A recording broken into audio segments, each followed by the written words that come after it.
اگر کسی گوید که من خدا را دوست می دارم ولی از برادری خود نفرت کند وی دروغگوی است.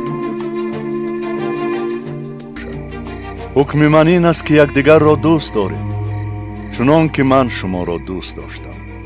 و ما محبتی را که خدا به ما دارد می دانیم و به آن اعتماد داریم. خدا محبت است و هر کی در محبت ساکن است وی در خدا ساکن است و خدا در وی. اگر کسی گوید که من خدا را دوست می دارم ولی از برادری خود نفرت کند وی دروغگوی است.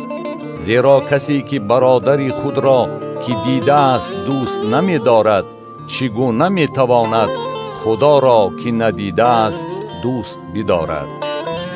خدا را هرگز کسی ندیده است.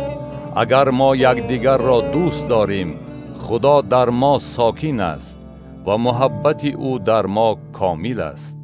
محبت پرطاقت و با شفقت است. محبت حسد نمی برد. محبت با خود نمی بالد. مغرور نمی شود. بدکرداری نمی کند. نفع خود را طالب نیست. به خشم نمی آید.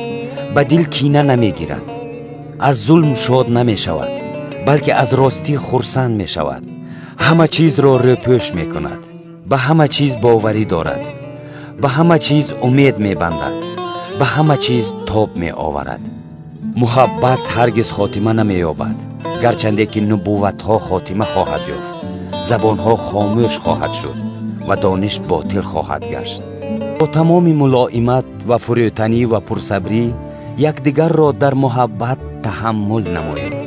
اگر بخشایش نبوت داشته باشم و تمام اسرار را دانم و دارای هر گونه دانش و تمام ایمان باشم به طوری که کوه ها را کوچانیده توانم لیکن محبت نداشته باشم من هیچ هستم.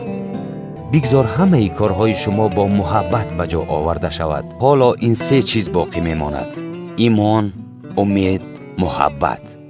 ولی محبت کلانترین آنها.